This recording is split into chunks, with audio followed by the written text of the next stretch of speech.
Welcome, one and all. My name is Anna Lempriere, and I am a Wayfinder. I work for the Cornwall Memory Cafe Network, supporting carers and people living with dementia to access services, make referrals, and really help them find a way to get more support. This is part of Disability Cornwall, and we've decided to create this podcast interviewing experts and people with lived experience on dementia to be able to share all sorts of interesting and informative and supportive information. So sit back and enjoy, and also share the podcast with your friends. It's relaxed and inclusive and welcoming, and thank you for listening. Welcome everybody to our Dementia Toolkit video series, a one-stop shop answering all your questions on everything dementia related. Simple educational advice from people with lived experience and professionals in their field. We aim to provide support that's personalised to help you on your dementia journey. Hello, this is Anna Lempriere, podcast creator for the Cornwall Memory Cafe Network and Disability Cornwall. And today I am so honoured to be interviewing the wonderful Dr. Vicky Brown, who is a psychiatrist for people in later life. And today, Vicky, thank you for your time, Vicky. We're so lucky to have you. We're going to talk about distress in dementia and different aspects of that, whether you're somebody living with dementia and have received a diagnosis and still sort of very much aware and concerned about the future, or whether you're a carer and managing life with your loved one and that may well experience different facets of distress. So today that's what we're going to have a chat about, have a conversation about. It's really important subject and really interesting subject. So thank you again, Vicky, for being with us. And I'm going to kick us off with the first question, and that is, can you describe to us then your perspective of medical perspective and your perspective of what does that mean then, distress in dementia? Well, firstly, as I say, thank you for inviting me. But moving on. So distress in dementia, I think to understand distress in dementia, it's really important to understand what the symptoms are that somebody with dementia might be experiencing. I use the term distress in dementia rather than some of the other terms around, like BPSD, which means behavioural and psychological symptoms of dementia, or challenging behaviour, because I think it describes more accurately what's going on. It's all about distress. So why do people get distressed? Well, partly because of memory issues. If your memory is poor and you're forgetful in the early stages, that can feel embarrassing, something you want to hide or cover up, and sometimes people berate themselves for and feel guilty or bad about, and that can cause a lot of distress, which might cause irritation or sadness. As memory problems get worse, then people can feel lost, a bit adrift really in life, because they're unsure of what's going on in their future. It's harder to make sense of the world. They don't know what's coming next, and their sense of the past is very much in the present. People's past seems to be closer to them. It's almost like they're traveling in time sometimes, and they're remembering things from the past, and that can cause distress because it's hard to make sense of that. But memory problems are really only part of what goes on for people in dementia, because they have changes in perception. Their personality might change, their circadian rhythms governing whether they sleep, and when they sleep change, their judgment. So there's all sorts of other things that might cause you to run into situations that cause you distress or your caregiver distress. So that's kind of how I understand it. it's something that arises from the symptoms of the syndrome of dementia that you have. And so it's individual to every single person because everybody's got a different dementia syndrome, really. Their symptoms come out differently. Gosh, I mean, that is so fascinating, everything you've just said there. And every single thing you said, I felt like, oh my God, we could go into there and go into there. But I think the first thing is I wanted to say is I really appreciated what you said about challenging behavior and changing that terminology because yeah, it can feel very judgmental, can't it? To be, for somebody who's experiencing distress, to be spoken of as, challenging behavior. It feels like it's bad behavior or naughty behavior. Feels like judgment, and it feels like the person is doing it deliberately, and Mm. the person isn't doing it deliberately. It's the illness within them that's making them behave in a way that's very different. It's not planned, it's not done to irritate you, it's not so I just as an example, sometimes a spouse might say to me, well, he remembers the things that are important to him, but that's because the things that are important to him are stronger memories. That's why he remembers them. It's Of not because course. he's deliberately forgetting the things that are less important to him. It's just that's the way memory works. You remember the important things. Um, uh, and Yeah. the less important things are the first things that are lost. Or people might think that someone is being deliberately difficult, waking them up at night, when in fact it's just their day-night rhythm is disturbed. Or, the continence isn't done to make you angry, the continence problems. It's just because control of bladder and bowel is less good. Yes. So the brain is changing, all those synapses are changing, deteriorating potentially.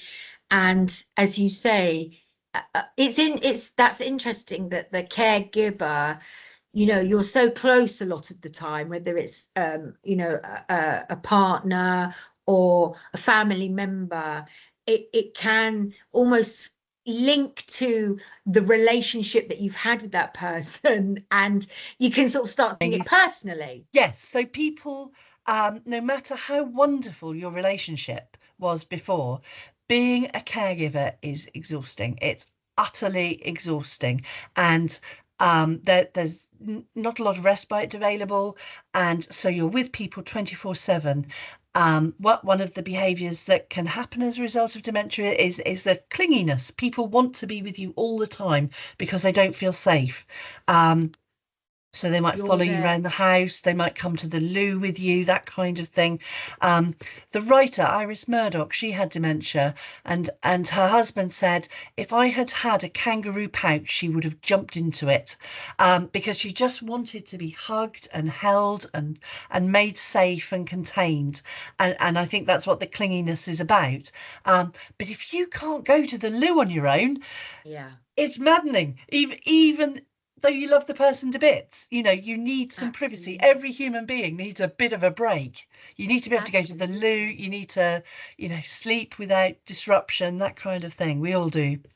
And that reminds me of when I had a newborn, actually, and that that feeling of it can, especially being up at night as well, and just not having a break, the exhaustion of that, and potentially the distress, managing the distress consistently without a break.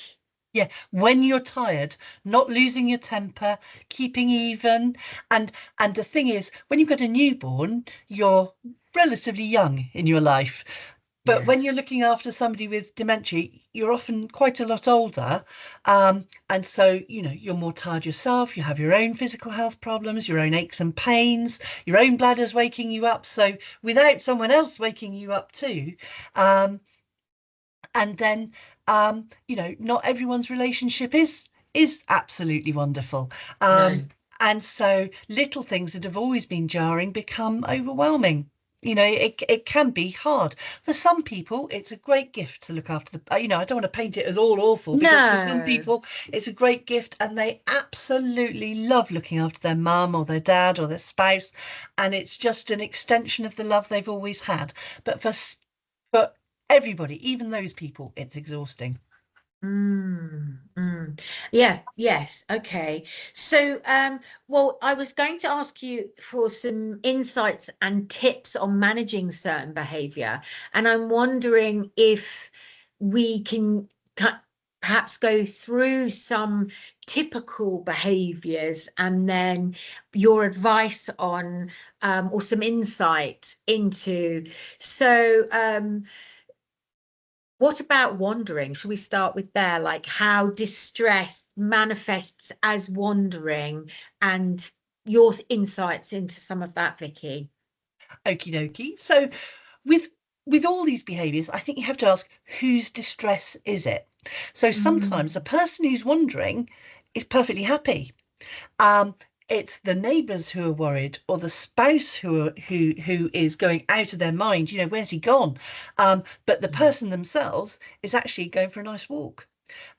So it's about identifying who is worried and who we need to make the changes for. Yes, Um, yes. so if a person is somebody who likes to do a lot of outside walking, so maybe they're somebody who's just always done it as a way of stress reduction, Yeah, um, or they're a farmer who's used to being outside all day, that's what I was or thinking. yeah, Yeah. very often it is, or a postman. If somebody's used to doing a lot of steps in a day, they find not being able to do it. They're cooped up. They've got loads of energy to burn. What are they going to do with it? So the Mm, obvious thing to do is just go for a walk with them.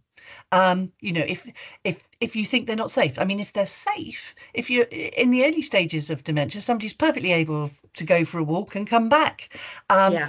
there are devices you can get hold of now that track people. Um, and I'll just use this time to mention the Herbert Protocol, which is Yes. where you can get a document from the police and you fill it out, and they encourage you to include a photo. And I think if you do it electronically now, they like a video, which is a really good idea because That's a how somebody genius looks idea. when they're moving is very characteristic of them. And if you just um, so you put in name and details, and it just means the police have something to promote when they're putting Already, something out yes. on one of these missing persons things. They can also issue now a little tile thing, which the person can wear, which is a tracker if the person's willing to have it with them. Um, so that enables you to know, roughly where they've gone and to find them. Genius. The You can also download from various websites or make it yourself a card that goes in the person's pocket saying, "Hi, my name is Jill. I've got dementia. I live at this address. Please help me get home." That's And lovely, isn't it? this is what my wife's phone number. So you can do those things. Sorry, you were going to say something. Well, I was just going to say as well, I heard because I interviewed Julia Berry, who is Helston Community Police Officer, and she said there's a new scheme they've just brought out, which is it's an online texting service, which is like a phone neighborhood watch. So you can join as a citizen of your local area, and then people will send text messages about all sorts of things to and be connected with the police station. So it's not about snitching on people or anything like that, but it might be, I've just seen this person, they're looking a little bit lost. Lost. Yeah, and so there's that happening as well, and that's a new scheme. So that's really Mm. great, I think. I think one third of the calls for lost people in Cornwall that the emergency services search and rescue out for are for people with dementia. Gosh, yeah, So that's a lot. um, there's a lot of people with dementia who are just going for a walk, but that Yeah. there's a whole spectrum. So as I say, it's important to let the people who are just going for a walk go for a walk, and if they can't walk safely, to go with them, and to have a regular schedule so that the person's body gets used to it. So they know, we get up, we have breakfast, we go for a walk, we have our day, we go for a walk, and then we go to bed, perhaps, something like Yes. that. Not everyone can do that. So I've looked after people, for example, where the person with dementia has the capacity to walk 10 miles a day, and the person who lives with them has got arthritis or heart disease or something and can barely walk a few hundred yards. So you have to find imaginative ways around that. Yes. There are people like the Sensory Trust who do some rambles. Amble's not a ramble if you look for them. Um, That's nice. but they're only once a week. So sometimes it's worth just tapping into what's available locally, seeing if anyone can help you, or finding other things that might work. I've heard of people getting treadmills in the home, for example. That's a good idea. Um, or other forms of physical exercise so that you're exhausted differently, reducing the caffeine as well so that people are less driven. Mm. Um, it's important that people aren't just locked in, though. You know, Yes. that can be the instinct, is just to lock people in, and that's kind of cruel, isn't it, to lock Yeah. somebody in who's Yeah. so we need to find ways of letting people get the exercise that they're obviously craving. Exercise is really good for you, and it helps you manage your mood, it helps you manage your anxiety, it makes you Yes. sleep better, you move your bowels better, you eat better. So it's really good that people are doing it. It's just making sure it's safe. So Perfect. using the things that are available to keep track of people. And you know, there does come a time when people aren't safe to be on their own, so then it's finding creative ways around it. And so that probably leads us on to the next one that might be good to talk about then is the sundowning or getting up at like your circadian rhythms as you were talking about. Yes, so I mean, we all have a circadian rhythm that makes us get up at a particular time, go to bed at a particular time. And this gets attacked really early in dementia, particularly Alzheimer's disease. People lose their circadian rhythm, and time also changes its meaning for people. So a minute can feel like an hour, or an hour can feel like a minute, and people Ah, just don't know what time of day it is in their bodies. So this is routine is really, really helpful in shaping the day. So that where the internal structure has gone, you apply a sort of external structure. Getting melatonin made early in the day really helps. So going out into bright sunlight uh, early in the day, even if there is no bright sunlight, actually, just getting outdoors first thing in the morning, before breakfast, around breakfast, that helps you create the chemicals in your body that will help you sleep later that night. So it helps create the wow. sleep pressure. So that helps. So the earlier in the day that you can get out, the better, as long as it's light. So at the moment, that's not very early. But yes, so even on a cloudy day like today, the light outside is many thousands of times brighter than the light from lamps like I've got here, or light bulbs. So other things that can help are restricting caffeine, which I mentioned earlier. Yeah. Um, uh, Everybody's different in the way they react to food, but you can experiment with what kind of food pattern. So for some people, if they're having trouble sleeping, having a big meal late at night, that makes them dozy and sleepy, and then they sleep better. Other people, they just can't sleep until they've digested it. So, you know, you have to find Mm, your own pattern. mm.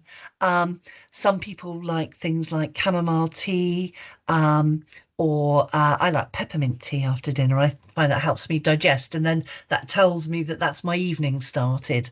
Um, Yes, you yes. know, we've all got different ways of just signaling our patterns, but getting that kind of pattern early in your early phases of dementia, so you've got that structure well in place, will help you later. So if you've just been diagnosed, that's something to think about. You mentioned sundowning, and that's really a tricky thing to manage. So for those who don't know, sundowning is when around tea time, people find they get more agitated, more anxious. If they're Mm, distressed, they're more distressed. They're often a bit more angry, might even be aggressive.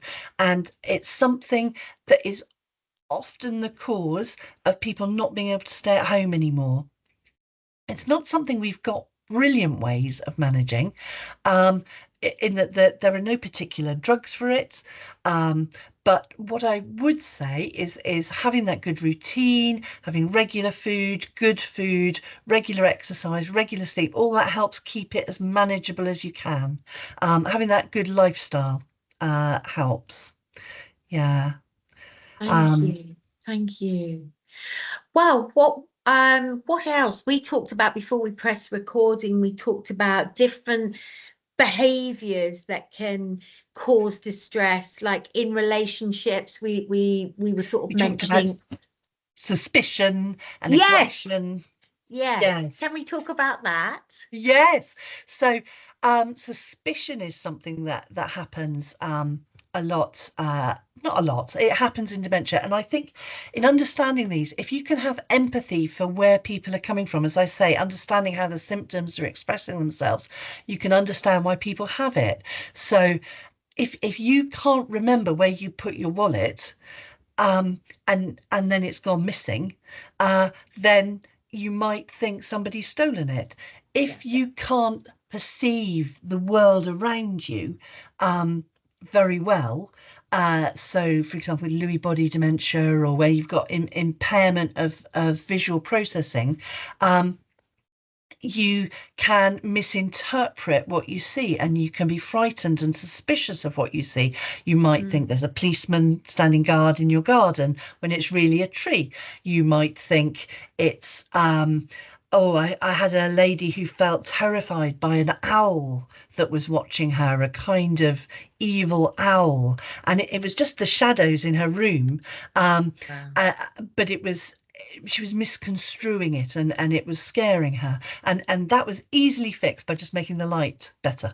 Yeah. um or if you see your loved one, your carer, your spouse, on whom you depend so utterly, because you become quite uh, vulnerable, don't you? If you Yeah. as you move through the stages of dementia, you really need the person who looks after you and loves you to be there for you. If you see them engaging with other people, you might think, well, are they going to have an affair? Why are they talking to that man when he's just, I don't know, a social worker or whatever? And that can Yeah. cause jealousy and suspicion about what your wife or husband is up to. Um, there are things you can do that can help when people start getting suspicious. Don't tell people off, or get into arguments. Um, I think if you get into an argument with somebody with dementia, nobody really wins, because even if you're right, the person who's got dementia doesn't remember it.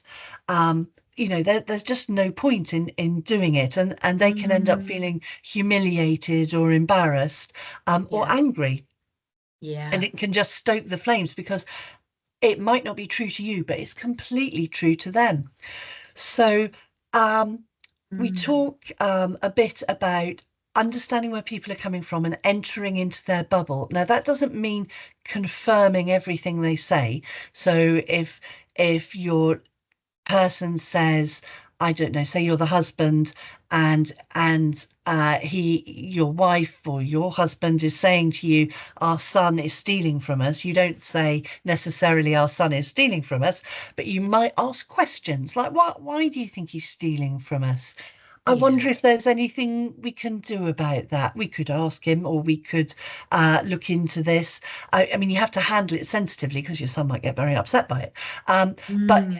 it's about understanding what's driving it, and reflecting and holding their feelings. So, gosh, that must be so distressing to think our son is stealing from us, um, Mm. and working around it. Or so that's one thing, is to enter into the bubble, understand as much as you can, ask questions. If it's safe to just kind of confirm it, you can confirm it, or you Yeah. can say, I believe you hear those voices, but I can't hear them too. I can't hear them, so I can't tell you what they're saying. Yeah. Or you can um, just be very careful and kind, and try and distract somebody. So, without diminishing what they're saying. So I know you're hearing them and they're really scaring you. So let's go out and do something. Let's go for a Yeah. walk. Shall we watch a film? Um, Yes. could you Or is help me there peel the something I can potatoes? do? Yeah, What can we do to help? Yeah. yeah. That's brilliant, Vicky. Other little tips are not to whisper, or Mm. talk behind the person's back, because that only feeds it. Um, And sometimes people get very suspicious about phone calls, and you might have to find a creative way around that, either having it in the room with them so the person can hear everything that's being said and have it Yeah. on loudspeaker so there's nothing to be suspicious about, or go out and do it completely away from the house so they don't Got feel you. spoken about. Um,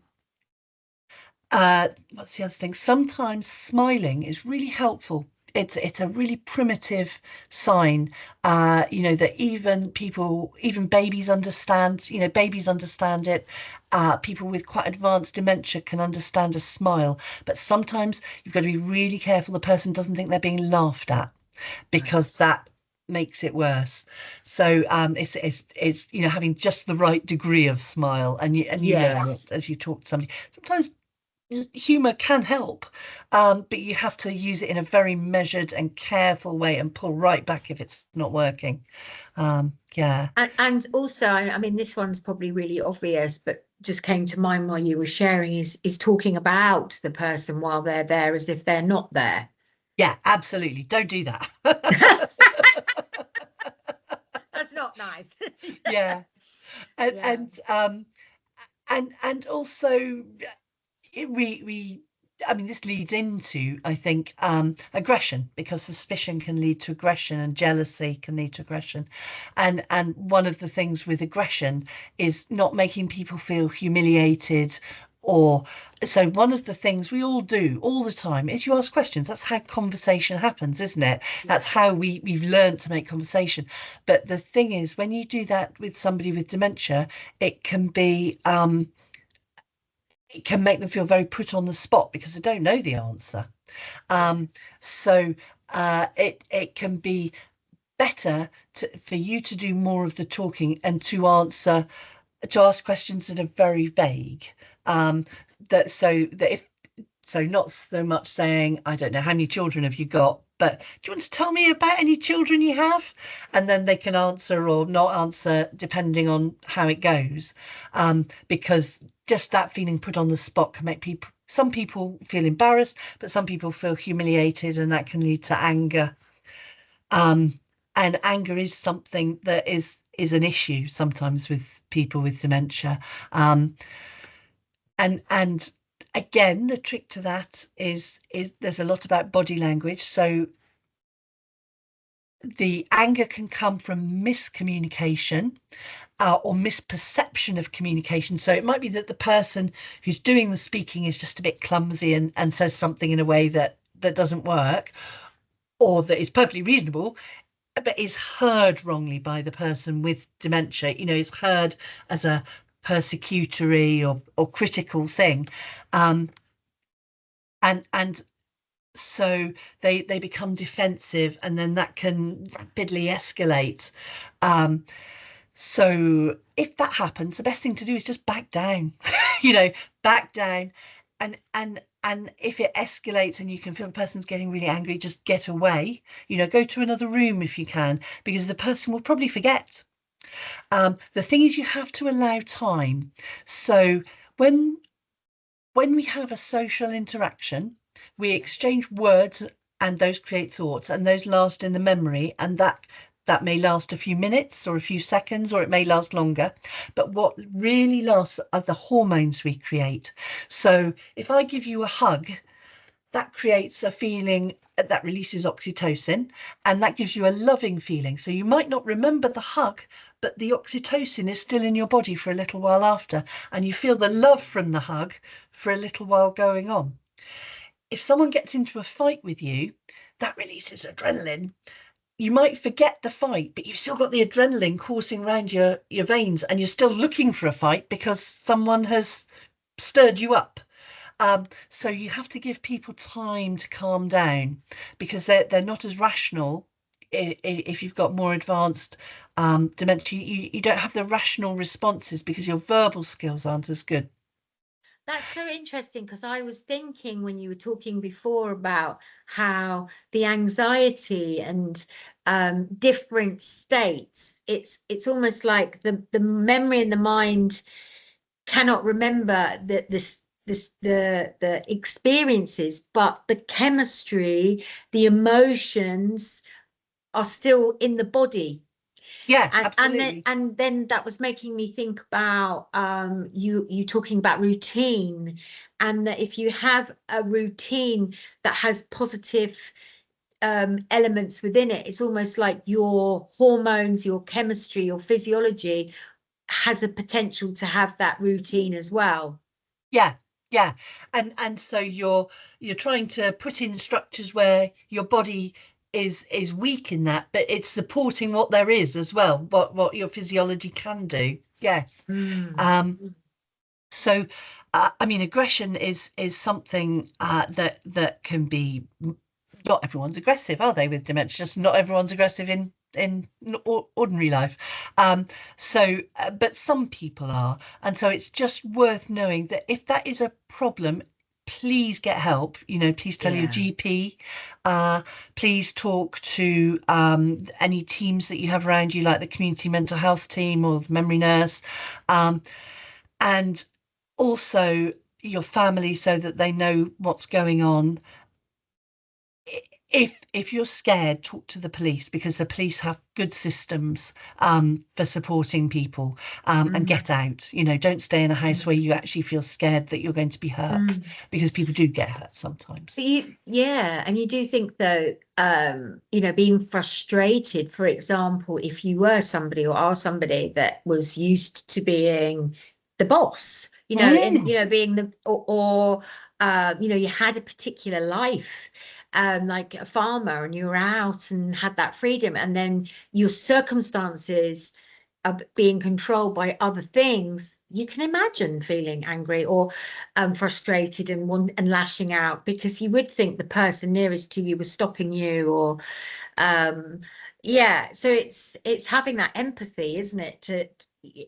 And also empathy is the number one tool, I think, the number one tool for managing any kind of distress in dementia. Understanding where it's coming from, so that you don't take it personally, and so that you can help them move on, if possible. Yeah, sorry, I interrupted you. Yeah, no, that's okay. I was just thinking empathy, and when because my dad had Alzheimer's, and he wasn't really diagnosed until very, very at the end. He was not having any diagnosis or anything, and he's a very strong character.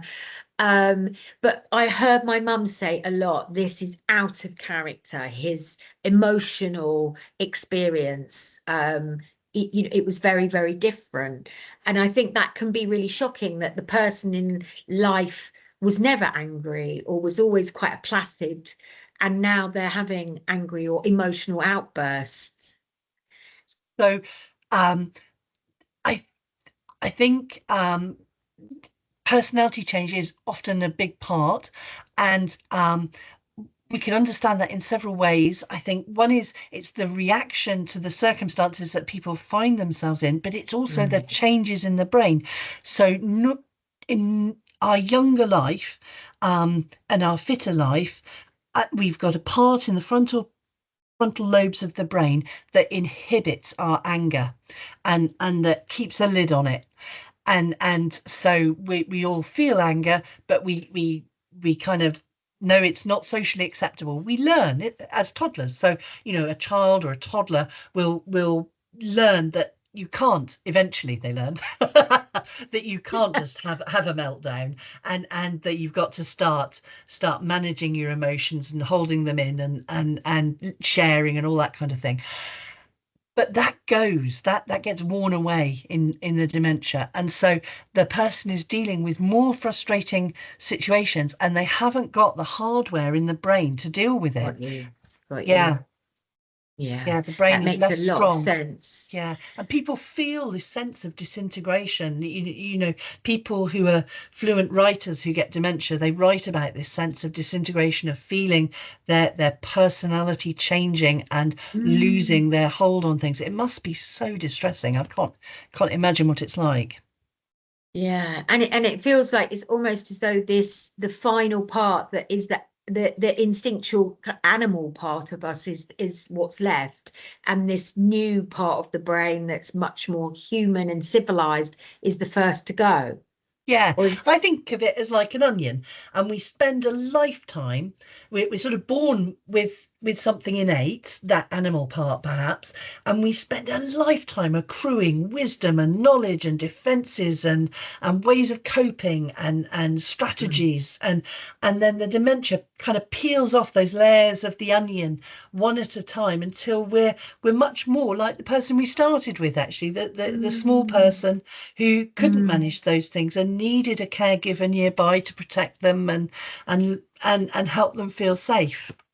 Wow. Yes. And I do think that's such an important thing to understand, that, you know, as we started at the beginning of the conversation, recognizing it's not deliberate, it's not done to hurt, or that's what's happening to the brain.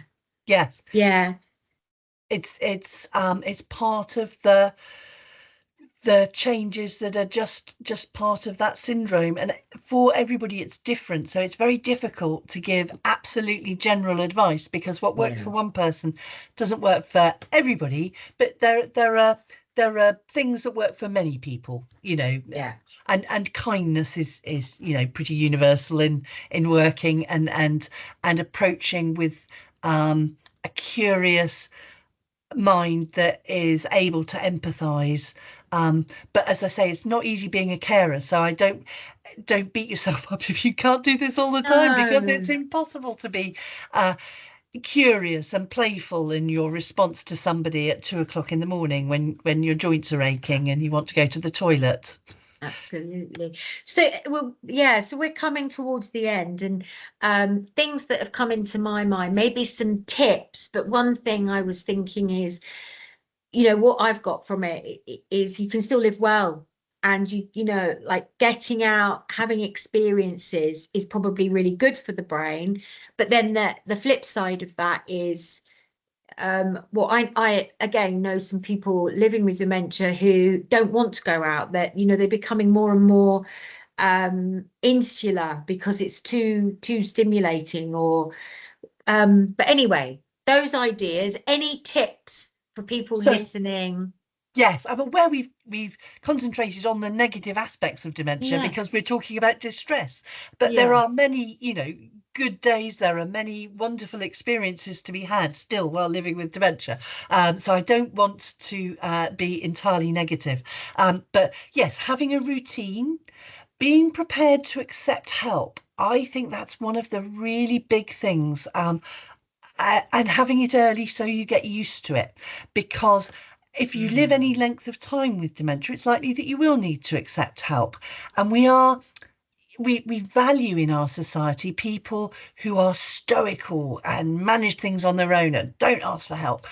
But actually, this is a time when you need help. There's no shame in having help, and having it early means you get used to it, so you don't brush it off later when you really need it.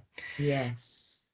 So that's something important. Yeah. Another thing is, if you've got enduring trauma from your past, so for example, people who were soldiers and saw awful things, people who were sexually assaulted in childhood or later life, people who were in the service, in the, you know, emergency services and were rescuing people from burning buildings, and you've got terrible memories. I think, I have very little evidence for this, but I think it's a very good idea to deal with that early, to try and get counselling to help you process that before you get into the later stages of dementia, because in the later stages of dementia, those awful memories can come back to haunt you, because there's nothing hiding them anymore. They're not repressed anymore. And it's often the driver of challenging behaviour, you know, aggression, distress, because people are reliving awful things. So if you've got an awful thing in your past, deal with it now while you can. While you've got the abilities, things like EMDR, eye movement, I can never remember what it stands for, but it's a way of dealing with traumatic past events. Is a good thing. There's loads of it in Cornwall, or just other counselling. And for carers, there's ProMass, which is very good, which gives you advice on how to learn how to be a carer, because it's not something we're ever taught, and it comes instinctively easily to some people but not to others. And then to look for all the help you can get as soon as you need it, rather than putting it off, because everything takes ages to arrange. So don't put things off until it's really bad. Get it early. Wow. Because you don't know how long things take.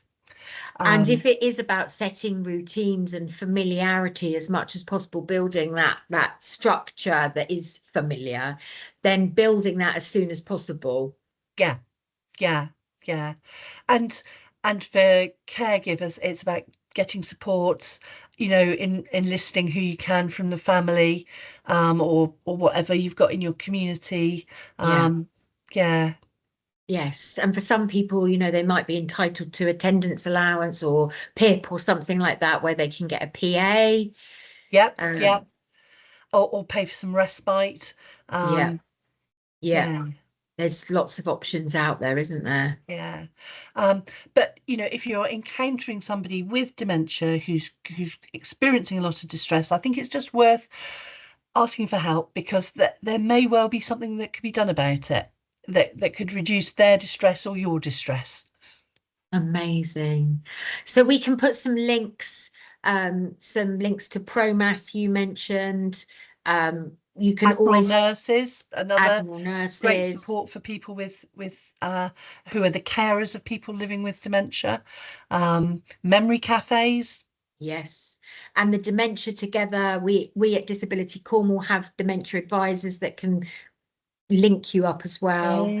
Yeah. I mean, it's been such a fascinating conversation, and literally everything you said, we could have probably had another hour-long conversation about. I think we could. Yeah, it's such a rich, body of knowledge that you have, Dr. Vicky. Thank you so much for your time. It's my absolute pleasure. Thank you for inviting me, Anna, and call me back if you need me. Definitely. Okay, cheerio. Bye-bye. Bye.